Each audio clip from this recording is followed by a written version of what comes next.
They've stolen the House, the people's house, that hallowed chamber our forefathers created to both represent the people as well as be closest to the people. They've hijacked it to maintain power for themselves. They don't work for or represent you. In fact, they obstruct the work that they were sent to do by you so they can score their own political points and get the revenge they so desperately seek because they hate our commander-in-chief. These radicals who have forfeited their job representing you continue to resist, create havoc, and claim constitutional crisis. We've talked for a long time about approaching a constitutional crisis. We are now in it. We are now in a constitutional crisis. Do you agree with Congressman Nadler, Chairman Nadler, that we're in a constitutional crisis? We are. Ever wonder what a constitutional crisis looks like? Well, open your eyes. I do believe we have now entered that constitutional crisis. I'm really curious because isn't that the height of a isn't that the definition of a constitutional crisis? President Trump appears to be heading toward a constitutional crisis with House Democrats as he continues to hide the Mueller report. This administration wants to have a constitutional crisis. Constitutional crisis? How? Because they can't get the full Mueller report? Are they all stupid? They have 98% of the full report. And I've got news for you, bozos. You weren't even entitled to any of it. The report was written for the Attorney General by the special counsel. The Attorney General decided to issue a 4-page conclusion and offered skeptical Democrats a SCIF, a secure facility, to see the whole report. Not one Democrat wanted to see it. So Attorney General Barr was in the impossible position of violating federal law and releasing 6E grand jury testimony or acquiescing to the demands of the radical loony left. Folks, the only constitutional crisis is the one created by Obama administration officials of a false Russia collusion spun by that master of deceit himself, Jim Comey, the disgraced former head of the FBI. We find out this week the FBI was on full notice the Steele dossier was fake even before they brought it to a FISA judge and used it as the sole basis to spy on the Trump campaign. That Prince of Darkness himself, Comey, knew all along the dossier was a fraud, even admitting to the president in January 2017 it was unverified. Yet this subversive used it to spy on the man that he and his piety felt didn't deserve to occupy the Oval Office.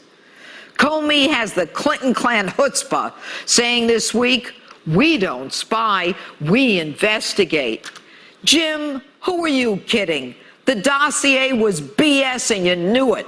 The FBI knew it was a political document that even had to get done before the election.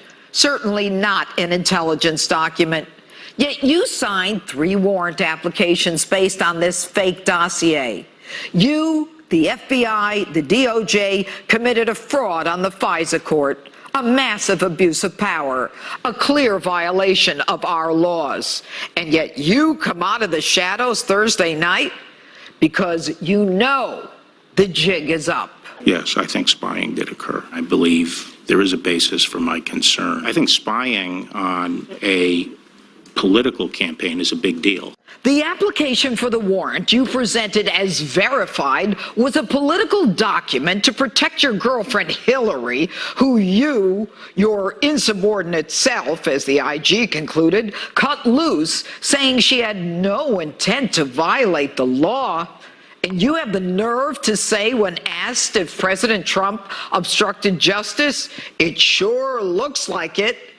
Jim, you wouldn't know obstruction of justice if it slapped you in the face. Your girlfriend Hillary obstructed justice. She destroyed evidence by lying, deleting 30,000 emails, destroying phones with hammers and bleach pit, so we wouldn't know the truth. And yet the disparate treatment of Donald Trump is stunning. In a fake Russia collusion claim, there were 3,600 subpoenas, 500 search warrants, investigations affecting 30 countries, 500 witnesses questioned, 18 lawyers, 40 investigators, criminal grand juries impaneled. The president himself handed over 1.4 million documents and never claimed executive privilege. He was harassed, threatened, persecuted, hounded, tormented, insulted, and provoked. His family the same. And you, Cardinal Comey, dare to show your face in public? So Bill Barr is now held in contempt by the same Congress that says, to hell with the American people and their work.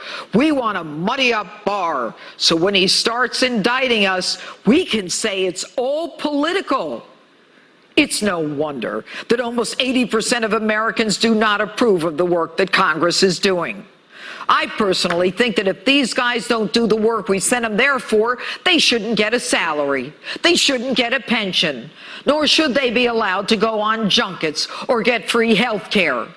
And if you don't approve of the gamesmanship going on in the House of Representatives in the swamp, find out who your representative is. You can send a letter or an email or just pick up the phone. But I doubt they'll care.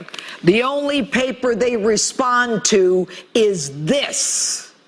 And don't limit yourself to those in your district. We are one country, one America.